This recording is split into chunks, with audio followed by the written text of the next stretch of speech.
전파에 의해서 일본이 승리했다라는 그 주제로 강의를 해주십니다.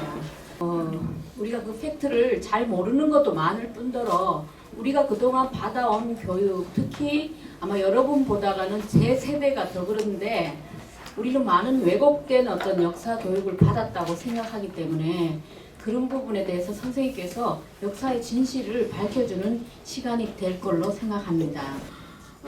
어떻게 그 끔찍한 계엄령을 또 내려라는 식으로 말하는가. 우리 사회를 반생명적으로 몰고 가려고 하는 자들이 과연 이 땅에 있었구나 하는 것에 대해서 너무 놀라웠어요. 정말 진짜 이거는 정말 안 되겠다. 제 아들을 위해서도 안 되겠다. 저도 여러분 어머니와 같은 나이가 저인데 저는 이렇게 조금은 불행한 시대나 이렇게 정치적, 사회적 이런 데서 반생을 살았지만 아들에게는 제가 정말 어머니로서 아들을 사랑한다면 이건 아니다. 이런 세상을 물려주는 것이 아니다. 제가 많은 재산을 아들한테 물려주는 것보다가 아들이 살기 좋은 사회적 환경, 정치적 환경, 생활의 환경을 만들어주는 것이 제가 아들에게 해줄 수 있는 선물이다. 이런 생각을 했기 때문에 함께 그 자리에 함께 했습니다.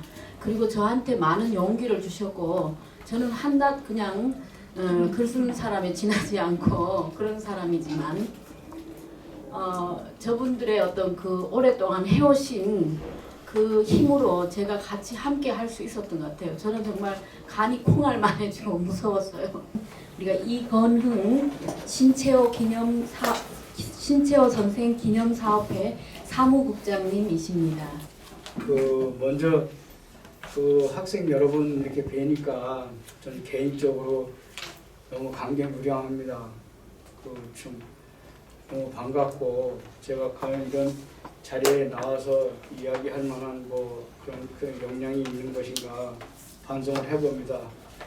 동시대를 살아가면서 참 많은 우리 조국이 처해 있는 현실이 너무 안타까운 게 많습니다. 그런 부분에 대해서 좀 현대사를 전 나름대로 정리를 하다 보니까 여러 군데서 강의 요청이 있었어요. 지난 3월 3일 날도 우리 교수님이 오셔서 제 강의를 들으시고 학생 여러분하고 같이 공감했으면 좋겠다는 말씀이 있으셔서 기꺼이 제가 이렇게 이 자리에 서게 됐습니다. 전 개인적으로 엄청나게 기쁘고 영광스럽게 생각합니다. 제가 항상 강의에 앞서서 드리는 말씀이 있습니다. 저는 단지 신채호 선생 기념사업회 사무처장을 맡고 있지만 우리 민족의 큰 어른이신 신채호 선생님이 주신 말씀이 그 울림이 너무 메아리가 크죠. 여러분 많이 다 아시는 내용이죠. 역사를 잃은 민족에게는 미래가 없다. 그 나라에 시저 같은 영웅이 있어도 백성들이 모르면 없는 것과 마찬가지고 그 나라에 나폴레옹 같은 인물이 있어도 백성들이 모르면 없는 거나 마찬가지이기 때문에 역사를 모르면 나라가 망한다는 그 표현까지 쓰셨습니다. 여러분, 인간이 이 동물과 다른 것은 과거를 기억하는 것입니다. 아이슈비츠 수용소 아시죠? 폴란드에 있는 유태인들이 나치에 의해 학살당했던 아이슈비츠 수용소에 가면 다음과 같은 경고의 글이 써 있습니다. 인류가 아이슈비츠보다 더 무서운 것이 인류가 이것을 잊혀져 가고 있다는 그런 경고의 글씨가 써 있는데 우리 민족은 아이슈비츠보다 더 비참합니다. 왜냐? 우리는 우리의 과거 역사를 알지도 못하기 때문입니다. 잊어버린다는 것은 뭘까요? 기억에서 잠시 망각하는 것이죠. 그런데 우리 민족은 너무나 많은 사람들이 우리의 과거 역사를 처음부터 모른다는 것이 이게 더 심각한 문제 아니겠어요? 그러면 우선 가장 가까운 뭐 저는 해방이라고 표현하고 싶지 않습니다만 일제 폐망 이후 조국이 처해 있는 70년 세월에 흐르는 최근대사에 대해서 조금이라도 우리 국민들이 알고 있었다면 과연 이 나라가 박근혜가 저렇게까지 망가질 수 있겠는가? 여러분 한번 저는 상식선에서만 말씀드리고 싶어요. 이 지구상에 제국주의 강대국에 의해서 식민지 지배를 당했을 당시에 조국의 독립을 위해서 목숨 걸고 싸웠던 그 지도자들을 향해서 독립군 때려잡는 데 앞장섰던 그 자가 대통령이 되고 그것도 모자라서 대를 이어서 대통령을 해먹는 나라는 이 지구상에 있을까요? 근데 이런 현상이 왜 일어나고 너무나 당연한 것처럼 이렇게 나타나고 있는 것은 우리 현대사를 너무나 몰랐기 때문에 그렇죠. 어떻게 현대사를 알았다면 이런 일이 벌어질 수가 없죠. 그래서 역사가 매우 중요하다는 것을 여러분들에게 강조해 드리고 싶습니다. 우선 먼저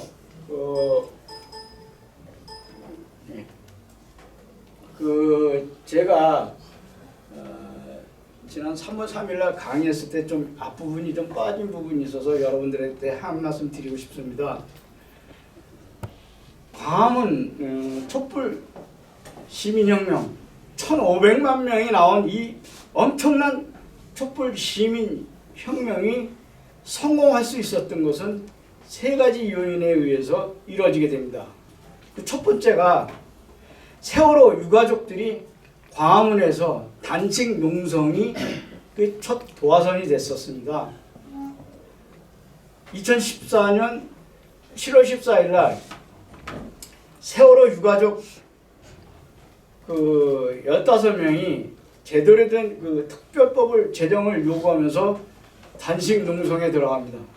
그 중에서 세월호 유가족 15분 중에서 버스에 나눠 타가지고 안산을 출발해서 한 팀은 여기 사진에 나와 있는 대로 국회의사당에서 10사람이 이게 단식을 시작을 해요.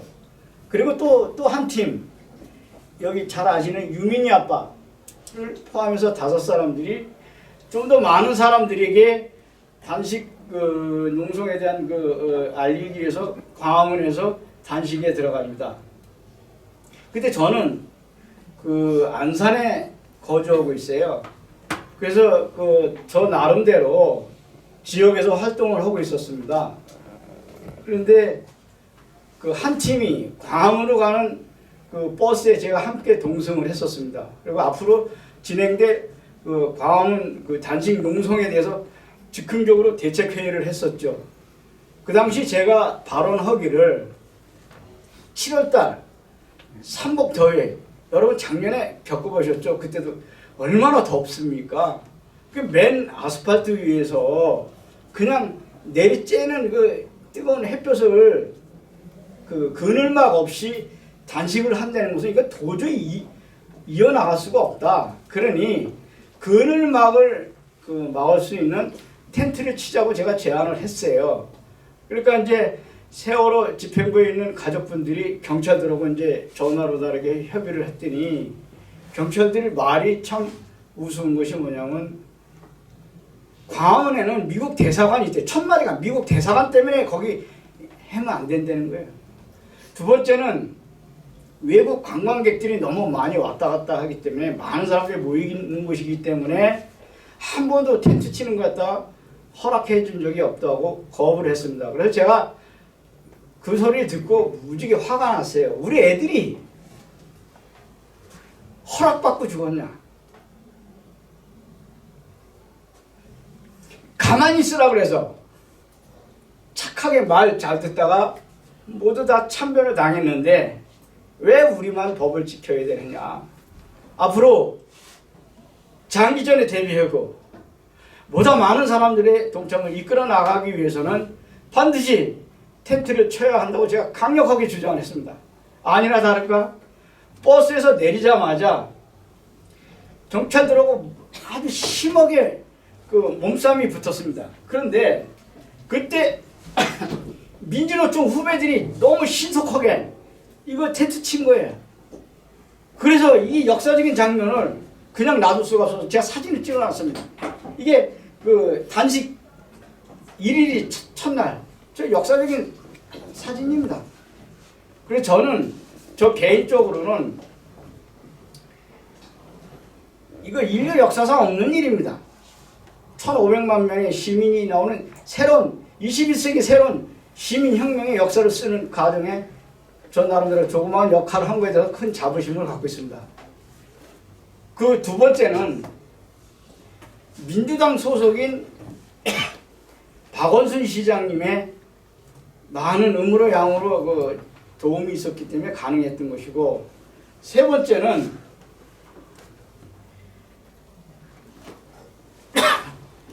광화문 천만 촛불 시민혁명이 성공할 수 있었던 것은 이명박이가 역사적으로 최고 1등 공신이라고 저는 생각합니다. 왜냐하면 여기 사진 자료에 나와 있듯이 친일 수구 세력들이 장기 집권의 음모로 인해서 미디어법을 날치기 통과를 시켜준 게 이게 결정적인 역할을 했습니다. 그 종편, 채널A, TV조선, JTBC, MBN 이 종편 TV 4개 방송을 미디어법 통과돼 가지고 승인해준 그 과정 속에서 언론을 장악하기 위해서 문화방송, MBC 문화방송을 떠났던 손석희 씨가 JTBC 방송사 사장으로 가죠. 참으로 이 시대의 진정한 양심적인 언론인인 손석희 씨가 작년 여러분 기억하시겠지만 10월 24일 날 최순실 그 태블릿 PC 이게 보도가 되어갖고 바로 박근혜의 부도덕성에 분노해서 박근혜가 탄핵이 됩니다. 만약에 미디어법이 통과되지 않았었다면 4개 TV 종편방송이 허가가 안 났었다면 언론을 장악했던 그 박근혜 이거 공영방송이죠. KBS, MBC 여기 여러분 저기 나와 있잖아요. 응? 그 유명한 이게 뭡니까? 방송하지 말라고 그랬던 거 아니에요. 세월호 그 사건. 그래서 이 방송사를 장악하고 MBC하고 KBS는 뭐 방송도 못 오고 더군다나 SBS 그 방송 보도 통제를 했기 때문에 박근혜가 탄핵되지는 않았을 것이다라는 것이 제 주장입니다. 그래서 JTBC 국정농단에 대한 특정 보도가 나가니까 모든 방송사가 TV조선을 시작으로 해서 채널A 이런 모든 공중파 방송사가 하루 왼쟁일 박근혜 국정농단에 대해서 집중 포화를 쏟아부으니까 그 여론의 몰매를 맞고 결국은 박근혜가 탄핵이 된 겁니다. 그 세월호 참사가 일어났었던 날 오전 10시에 물속에 빠져 죽어갈 때 청와대에서는 박근혜가 출근도 하지 않고 7시간 동안 얼굴 저 성형수술한 거 이게 청문회, 특검, 각종 언론 보도를 통해서 이게 보도가 되니까 박근혜의 그 부도덕성에 대해서 치를 떨었던 1,500만 시민들이 들고 일어나게 된 겁니다. 따라서 저는 304명의 다른 고등학교 학생들의 그 억울한 죽음은 하나의 대형 참사로 끝난 것이 아니라 1,500만 촛불 시민혁명의 도화선이 돼서 조국 통일의 밑거름이 돼가지고 김대중 대통령 이후 두 번째 세계 노벨 평화상을 받을 것이라고 저는 확신합니다. 그러면 지금서부터 제가 그 오늘 여러분 앞에 말씀드리고자 하는 우리 그 현대사에 대해서 잠깐 말씀드리겠습니다. 같이 고민해 보도록 하겠습니다. 1890년대에 조선에 살고 있었던 사람들 중에서 앞으로 20년 있다가 조선이 일본에게 식민지 지배를 당할 거라고 생각하는 사람은 거의 아무도 없었어요. 그 30년 전에는 말할 것도 없고, 일본이 메이지 유신을 단행한 것이 1868년입니다. 이때가 1863년 고종이 즉위했을 때고, 고종이 12살의 왕위에 오를 때에 흥선대원군 집권 초기입니다. 따라서 메이지 유신이 단행됐던 1868년 그 해는 조선이 임진왜란 이후 불타 없어졌던 경복궁이 완공된 날입니다. 다시 복원이 되죠. 따라서 그 당시 메이지 유신을 단행했을 때 일본의 근대화가 이루어졌을 그 시발점에 있을 때에 일본이 조선보다 발전한 구석이라고는 눈을 찾아와도 없어요. 일본이 근대화를 이룰 그 당시에 조선 후기, 여러분 다 아시겠습니다만은 숙종 45년, 영조 52년, 정조 25년, 도합 120년간은 개혁의 시대였었죠. 임진왜란 이후 그 조선이 망해가는 과정에 새롭게 태어나는 르네상스 시대였었습니다. 그리고 같은 동시대에 청나라 강희제 60년, 옹정제 30년, 건용제 60년, 여기 스트레스입니다. 3대죠. 그 150년간은 17세기 중반부터 18세기까지 전 세계 재산의 절반을 차지할 정도로 세계 최강대국이었었어요. 이게 우리 조선 후기하고 거의 동시대입니다. 그런데 불행하게도 1800년에 정조임금님이, 저는 그 독살당했다고 봅니다. 그런 근거는 여러 가지 있습니다만 그걸 생략하겠고, 그래서 정조임금님이 돌아가시고 난 다음에 그 아들 순조가 11살의 왕위에 오르고, 그 뒤를 이어서 헌종, 그 뒤를 이어서 천하의 문맹인 강화도에서 땅만 파먹고 살았던 철종, 그 뒤를 이어서 고종이 12살의 왕위에 앉히고 나니까 안동 김씨 세력들이 나이 어린 임금 대신 60년 동안 이 안동 김씨 친정 그 일가의 그 여성들이 골고루 권력을 나눠 먹으면서 국정을 갖다가 파탄시키는데, 그 시발점이 바로 정순왕후에서부터 시작이 됩니다. 그 정순왕후는 그 정순왕후에 의해서 이게 지금 그 조선이 망해가는 과정을 좀 잠깐 살펴볼 것 같으면은, 정순왕후는 김한구, 그 안동김씨 김한구의 딸입니다. 근데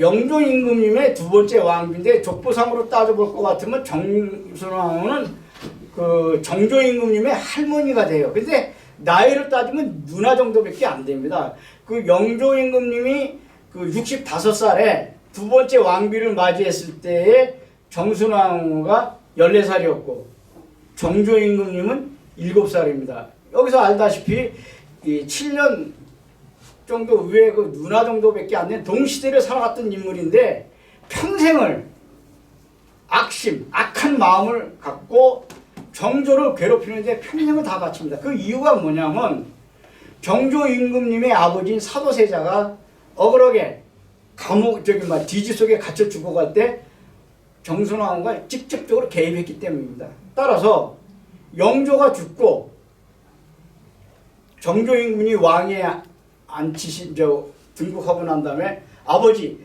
사도세자에 대한 그 억울한 죽음에 대해서 그 진상을 규명하는 과정에 그 정순왕후의 그 친정 아버지인 그 김한구, 그리고 친정 오빠 김귀주가 직접적으로 개입했던 그 사실이 발각이 되어가지고 귀양을 갑니다. 이렇게 돼 보니까 정순왕후 친정집 일가가 아주 몰락을 하죠.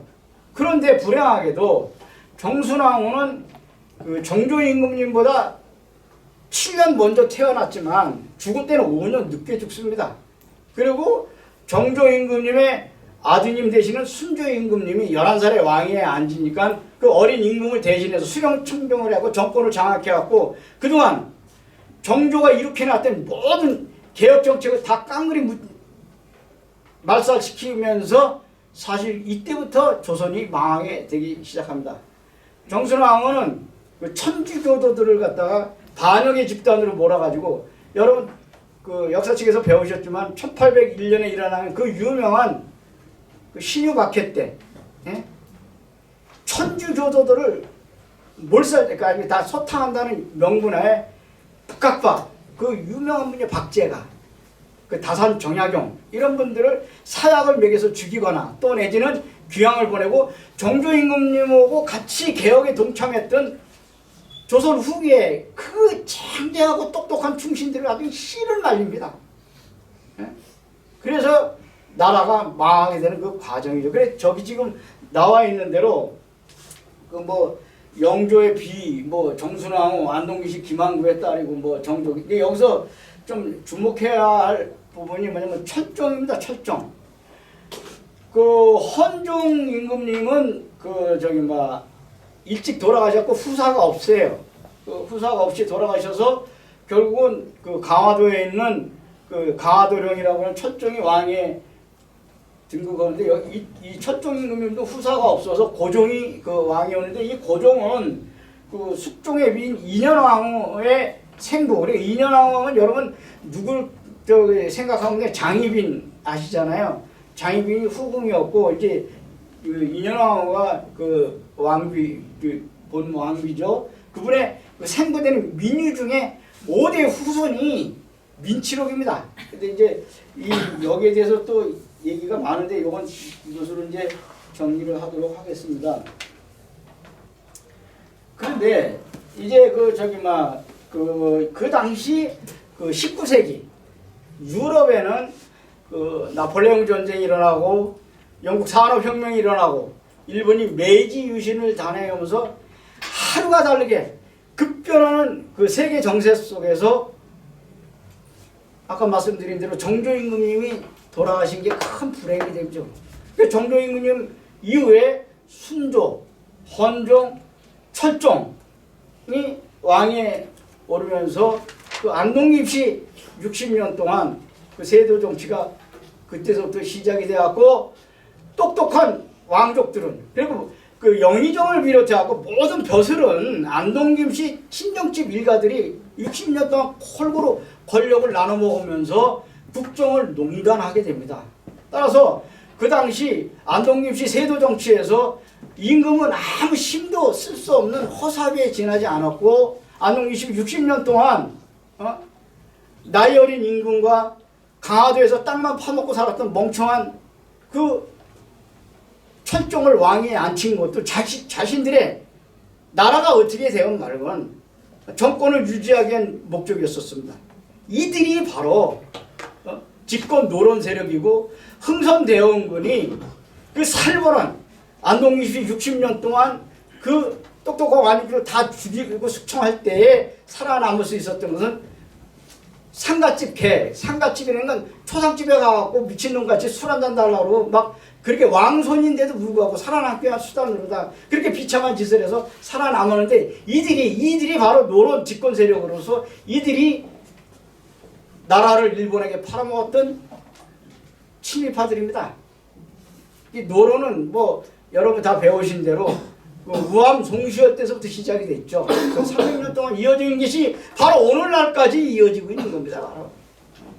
그런 부분에 대해서는 여러분과 같이 한번 생각해 봤으면 좋겠습니다. 그리고 여기서 한 가지 좋은 에피소드라기보다도 그 좋은 일화를 하나 말씀드리고 싶은 것이 여기 지금 그 은원군이라는 분이 계십니다. 은원군은 누구냐면 사도세자의 서출, 그러니까 정조 임금님의 두 번째 이복 동생이죠. 근데 은원군이 철종 임금님의 할아버지가 돼요. 근데 이분이 정말 그 여러분 사도세자 나쁜 사람 아니거든요. 무지개 똑똑했습니다. 뭐 천재.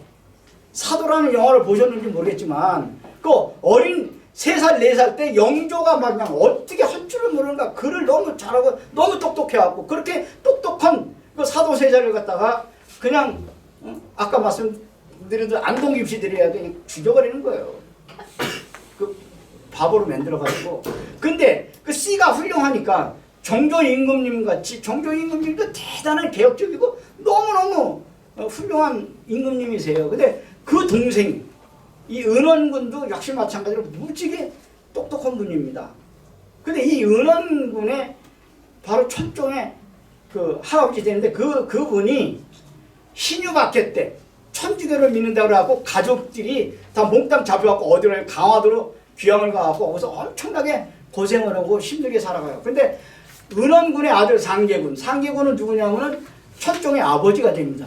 그분도 그렇게 똑똑해. 그러니까 안동김씨들이 이 친정집 일가들이 후환이 들어오니까 그냥 다 죽여버리는 거예요. 그리고 이 이원봉 천종의 그러니까 강화도령이라고 하죠. 그 천종의 형님도 죽이고.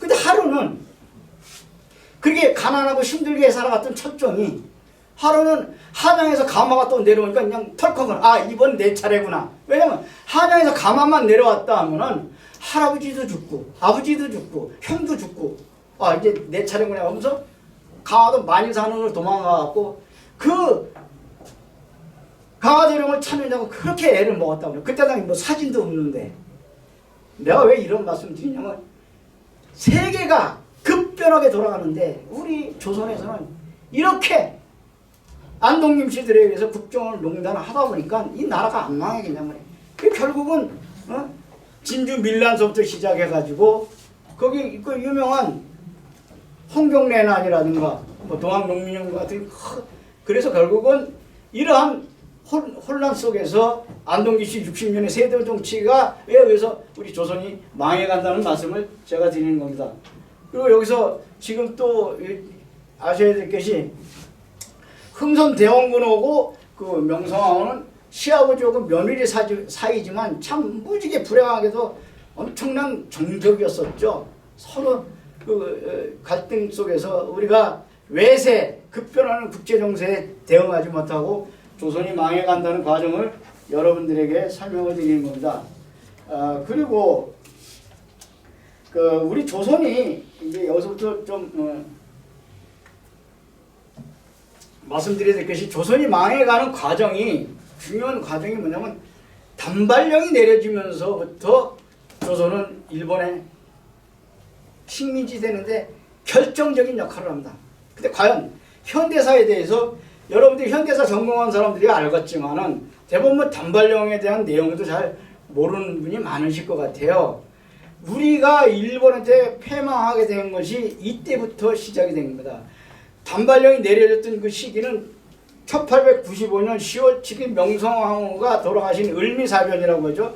을미사변에 의해서 일본 놈들의 손에서 명성황후가 돌아가신 지 2달 만에 그해 12월 31일 날 조선의 대신들은 거의 감금 상태나 마찬가지인 공포 분위기 속에서 일제의 압력에 의해서 김홍집 내각이 성인 남성들의 머리를 자르라고 하는 단발령이 내려집니다.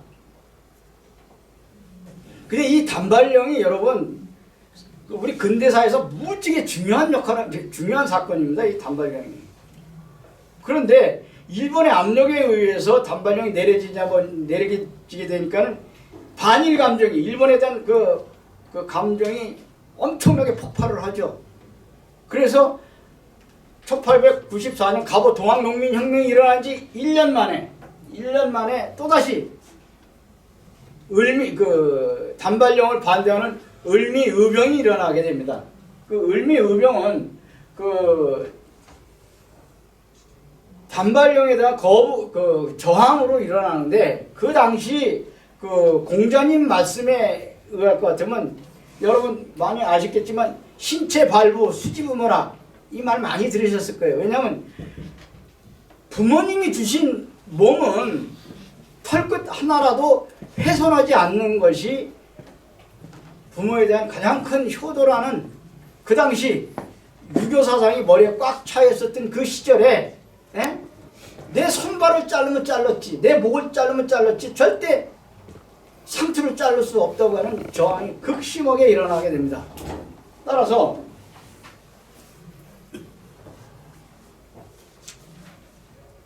그 도성 거리오고 그 성문마다 가위를 들고 창칼을 든 관리가 지나가는 행인을 다짜고짜 머리에 상투를 자르고, 시골에서 올라온 그 선비들은 머리에 상투가 잘리는 것이 겁이 나가지고 야밤중에 다시 고향으로 도망가기도 합니다. 그리고 채 피하지 못한 그 백성은 떨어진 그 상투를 부여잡고 호주머니에 집어넣고 집에 가서 대성통곡을 합니다.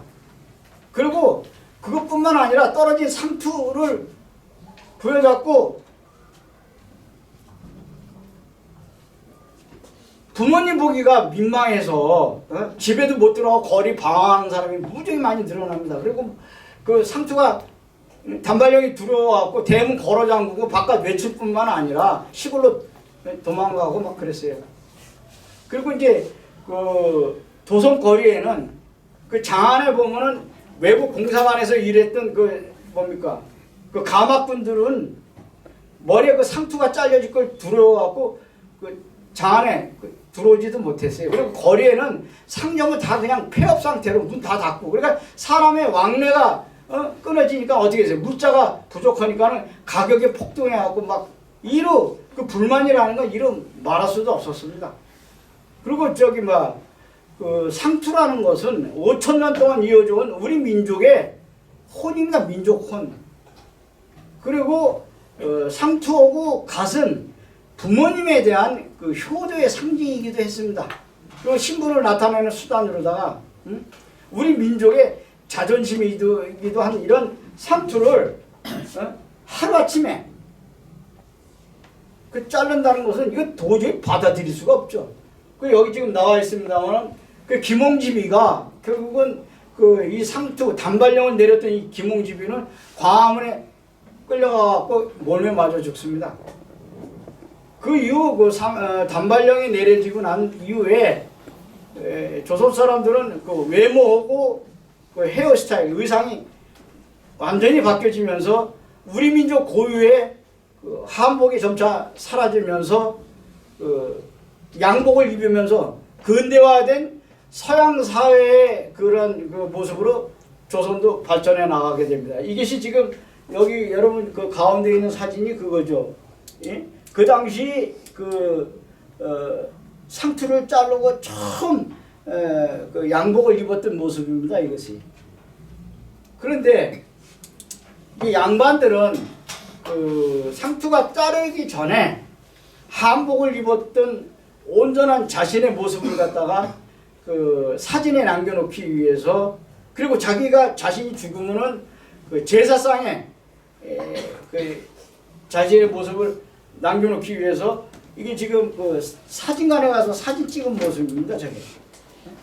그리고 그 당시에 그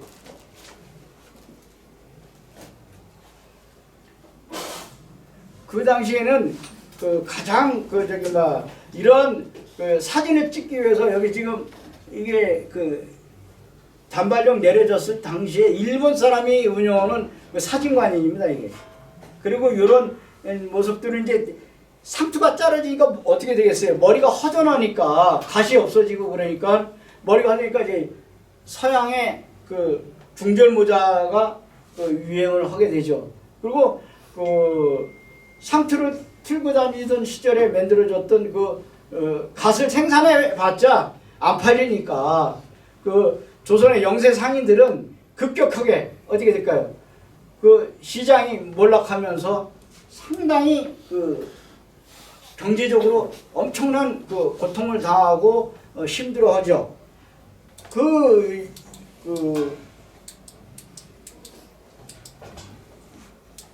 이것이 이제 일본이 그 당시 일본인들은 조선에 가면은 엄청나게 큰 돈을 벌 수 있다고 이게 그 아사히 신문이 이게 보도한 그 광고 사진입니다. 이게 이 날짜가 1910년 8월 30일이니까 우리나라가 일본한테 나라 빼앗긴 나라가 8월 29일이죠. 그 다음날 바로 광고를 아사히 신문에 내갖고 조선에 가면 큰 돈을 벌 수 있다. 그렇게 이제 그 선전을 하게 된 겁니다. 그리고 단발령이 이제 내려지면서 어떻게 될까요? 머리에서부터 발끝까지 상당한 변화가 옵니다. 그래서 일본의 공산품이 엄청나게 그 팔려나가죠. 그래서 이제 헤어스타일이 이제 달라지면서 여기 그 당시 저기 선전입니다. 이게 포마드라고 그래요. 이게 일본 말로. 그 다음에 이제 이 화장품, 얼굴 바르는 화장품 이런 소비가 급격하게 늘어나면서 조선은 거대한 뭐랄까요 그 소비 시장이 되겠죠. 그러면서 일본의 공산품이 쏟아져 들어오면서 조선은 경제적으로 몰락을 하게 됩니다. 근데 일본이 1854년 미국하고 통상조약을 맺고 난 다음에 저것이 통상조약 맺는 그 과정입니다만 이때는 여러분 아시겠습니다만 동북아에서 중국과 조선을 제쳐놓고 일본이 제일 먼저 근대화에 성공을 하게 됩니다. 그래서 처음에는 영국에서 그 면직물, 그 의류 이런 것들을 갖다 수입해 오다가 자기네들이 그 치약, 면도기, 칫솔 뭐 이런 공산품을 수입해 오다가 자기네들이 영국에서 직접 그 고도 발달된 첨단 기계를 갖다 수입해 가지고 일본이 공장을 세워요. 그래서 직접 제품 생산을 하는데 처음에는 조잡하고 그야말로 그 아주 수준이 떨어진 그런 공산품을 생산해냈습니다만은 시간이 점점 지나고 난 다음서부터 어떻게 되냐면 기술력이 점점 발달되죠. 그래가지고 기계공업이 발달하면서 일본의 산업화가 일어나기 시작합니다. 걷잡을 수 없이. 그러면서 일본의 미쓰비시 중공업을 비롯해갖고 미쓰이, 스미토모, 가와사키 같은 커다란 군수 재벌이 나타나면서 서구 열강과 어깨를 나란히 할 정도로다가 재벌들이 나타나고 국력이 강화됩니다. 그래서 일본은 기계공업이 발달하면서 동시에 어떤 현상이 벌어지냐면 제품이 과잉 생산되다 보니까 새로운 소비 시장을 개척하기 위해서 해외로 눈을 돌리는데 이미 전 세계에서 가장 큰 해외 시장은 아프리카죠.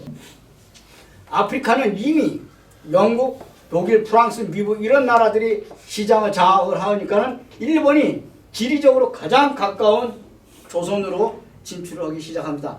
근데 조선에서는 일본의 공산품이 쏟아져 들어오니까는 좀 경제적 여유가 있었던 양반이라든가 왕족 그 지배 계급들은 일본의 그 신상품 구입에 열을 올리게 되죠. 그러니까 그 신상품을 구입하려면 돈이 필요하잖아요. 그 돈을 자금을 마련하기 위해서 일본에 쌀을 수출하게 됩니다.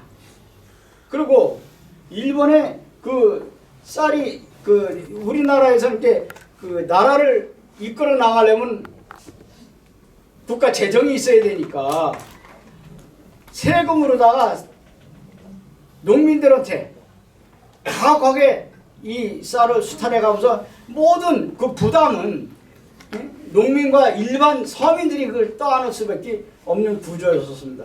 그리고 일본이 산업화에 성공하고 난 다음에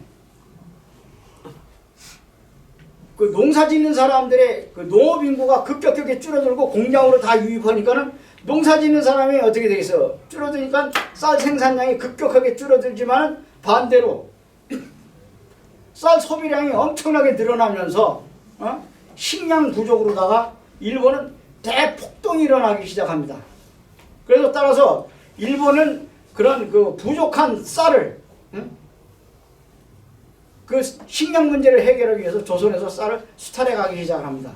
그것이 바로 일본이 우리 민족에 대해서 그 일본의 공산품이 조선에 쏟아져 들어오면서 자연적으로 조선에서는 호남평양에서 생산된 그 쌀이 그 당시 이제 군산항을 통해서 일본으로 저기 빠져나가는 그런 상황입니다. 따라서 우리 민족은 5,000년 동안 이어져온 농경사회 구조 속에서 생명과 같은 쌀이 대량으로 일본에 빠져나가게 되니까 조선에서는 엄청난 혼란을 겪게 되는 것이고 1860년대 여러분 잘 아시다시피 농민 봉기가 일어나기 시작해서 진주 밀란, 그 다음에 홍경래의 난, 뭐 갑오 동학 농민혁명과 같은 엄청난 그 민중봉기가 일어나면서 일본의 그 공산품이 조선에 쏟아져 들어오면서 결국은 조선은 망하게 된다. 이것이 단발령이 내려지고 난 다음에 일어났던 현상이고, 일본은 단발령을 통해서 조선에 대한 거대한 소비시장을 장악을 해서 제품을 갖다가 소비할 수 있는, 그리고 또 값싼 원료를 끌어들이면서 반대적으로 어떻게 될까요? 일본의 산업은 급속도로 팽창하면서 강대국이 되는 겁니다. 우리 민족이 여기서부터 시작이에요. 우리가 일본한테 결코 맥혀서도 안 되고 맥히지 않았어야 될 이유들이 뭐 역사의 가정은 없습니다만은, 비극은 안동김씨 60년의 그 세도 정치에 의해서 아까 쭉 나열했습니다만은 정순왕후서부터 시작을 해가지고 멍청한 철종과 이런 나이 어린 임금들을 대신해서 국정을 농단했던 안동김씨 60년이 그 황금 같은 시기에 세계가 하루가 다르게 급변하는 과정에 일본은 조선의 공산품을 갖다 단발령 내리고 난 다음에 공산품을 수출해갖고 강대국이 된다는 과정을 여러분과 함께 간략하게 설명했던 부분입니다. 그리고 일본은 조선에서 단발령이 내려지고 난 이후에 본격적인 조선 침략이 시작이 되고, 금방 말씀드린 대로 산업화가 일어나고 힘이 강대해지니까 바로 청일전쟁을 일으키기 위해서 군사력을 팽창하기 시작합니다. 동시대 러시아는 같은 시기에 러시아는 알렉산드로 3세 때 1891년 5월 31일 시베리아 철도 공사가 시작이 돼가지고 1905년 러일 전쟁이 한참 진행 중일 때 부분 개통이 돼가지고 나중에는 1916년에 유럽의 모스크바를 출발해가지고 동양의 블라디보스토크까지 9,288km라는 시베리아 횡단철도가 완공이 됩니다. 그 일본은 청일전쟁에서 승리하고 난 다음에 청나라에게 전쟁 배상금으로다가 동북 삼성, 흔히 우리가 얘기하는 요동 땅, 우리 옛날에 고구려 땅입니다. 우리 땅이에요. 그날이 그 지역이 길림성, 요녕성, 흑룡강성 이 세 곳을 전쟁 배상금으로다가 일본에게 차지하려고 하니까 러시아가 삼국 간섭 동맹을 통해서, 여러분 이거 내가 강의 끝나고 난 다음에 지금 이거 다 설명할 수가 없어요. 제가 이거 무지개 삼국 간섭 동맹에 대해서 여러분 알고 계신 분도 있겠지만 이게 무지개 중요한 사건입니다. 그냥 넘어갈게요. 간단하게. 이게 삼국 간섭 동맹이라는 건 뭐냐면은 러시아하고 독일하고 프랑스가 삼국이 간섭을 해서 만약에 일본이 요동 땅을 점령할 것 같으면 일본에 선전포고를 하겠다. 그러니까 일본이 여기서 악소리도 못하고 포기를 합니다. 그래서 청나라는 이것이 러시아가 주동이 돼서 한 거예요. 그래서 우리가 고종임금 러일 전쟁을 일어나게 되고 우리 고종임금이 아간 파천을 하고 러시아를 끌어들이려고 그랬고 명성황후가 러시아를 끌어들이려고 했던 게 바로 이게 삼국간섭 동맹에 있었던 거예요. 그래서 전례가 있었기 때문에. 근데 삼국간섭 동맹을 통해서 요동 땅을 우리가 있었던 고구려 거기 동북 삼성인데 거기에 점령하면 일본 중국 본토는 그대로 들어가는 거예요. 그래서 이제 여기서 끊겠습니다. 그래갖고 어쨌든 러시아가 주동이 돼서 그 요동 땅을 갖다가 빼앗길 뻔한 거를 이용장이가 그 교섭을 해서 막아주는 걸 고마워해가지고 러시아하고 청나라하고 협약을 맺습니다. 그게 1898년에 그 협약을 맺어가지고 그 협약 내용이 그 대련, 그 여순 거기를 조차게 언제까지 이렇게 빌려주는 겁니다. 그 조차해갖고 결국은 땅을 떼어주는 거죠. 그래서 여순항에 러시아 태평양 함대 기지를 건설하게 됩니다. 뿐만 아니라 내몽골, 이게 그 내몽골에서부터 흑룡강성에 이르기까지 나영수 원장님이 해주신 거예요. 여러분 이해하시겠게 이게 참 중요한 자료입니다. 내몽골에서 여러분 이게 다 중요한 내용, 저는 상당히 중요한 내용들을 여러분들에게 강의를 하고 있는데 여러분들이 여기에 좀 관심이 있으신지 모르겠어요. 이게 무지개 중요한 얘기들입니다. 근데 이게 그 내몽골에서 흑룡강성까지 이게 빨간 줄 쳐져 있는 데가 이게 만주 동청 철도 부설권 이권을 갖다가 보장을 해줘요. 그 요동 땅 찾아준 그 대가로다가. 그런데 그래서 아까 말씀드린 대로 여순항에다가 러시아 태평양 함대 기지를 건설해주고 동청 철도를 놓기 시작하는데 이게 뭐냐면 빨간 여기가 블라디보스톡이에요. 여러분 러시아 땅이죠, 그죠? 이게 할빈입니다. 이게 할빈을 통과해서 이게 대련 여순항까지 이어지는 이 공사를 뭐라 하면 만주 동청 철도 공사라고 그래요. 이 부설권을 러시아에게 줍니다. 이게 뭐냐면 바로 시베리아 철도하고 연결이 되는 거예요. 이게 러일 전쟁이 일어나게 된 핵심적인 원인입니다. 이것이. 예? 여기도 마찬가지고. 근데 이 지도를 보니까 내가 속상한 게 이거면 이게 일본 영해로 나옵니다. 동해가. 여기도 일본 해로 나와요. 이거는 요즘 사진 자료가 아니라 옛날 거기 때문에 이렇게 나옵니다. 그렇듯이 이 시베리아 횡단철도하고 만주 동청철도하고 연결이 되니까 여러분 어떻게 되겠어요? 일본이 발칵 뒤집어집니다. 일본이 당황을 해갖고 대륙 침략에 이제 박차를 가하게 돼요. 왜? 그 이유는 시베리아 횡단철도가 개통이 되게 되면은 러시아가 태평양 연안으로 내려오는 걸 갖다가 사전에 막기 위해서 일본이 먼저 청나라를 점령해야 된다는 군사 전략을 세우게 됩니다. 러시아 시베리아 횡단 철도가 개통이 되게 되면은 여기가 동북아잖아요. 동북아의 세력 균형이 깨질 뿐만 아니라 일본이 도저히 여기 지금 자기네 나라가 대륙으로 진출할 수 있는 기회가 차단된단 말이죠. 그래서 일본이 시베리아 철도가 개통되기 전에 먼저 청나라를 점령해야 된다고 누가 야마가토 아리토모가 그다음 이제 이게 이 사진 설명되겠습니다. 이게 동청 철도 공사 현장이고 시베리아 횡단 철도가 개통되는 과정, 운행되는 과정입니다. 근데 그 당시에 이 야마가토 아리토모는 일본의 상당히 군부 강경파입니다. 이거 잘 기억하세요. 뒤에 또 나옵니다. 이 사람이 누구냐면 이토 히로부미 다음으로다가 일본의 수상이 돼요. 근데 이 야마가토 아리토모 군사력을 증강시켜달라는 제안서를 제출합니다. 여러분 지금 또 한번 강조하겠습니다. 이 당시 일본에 국회가 있었냐? 그거는 무슨 말이냐면 메이지 유신, 1868년에 메이지 유신을 일으켜가지고 일본이 독일의 입헌 군주제를 받아들여갖고 오늘날과 같은 입법, 사법, 행정, 국회, 정당이 구성되어 있었어요. 그 당시에.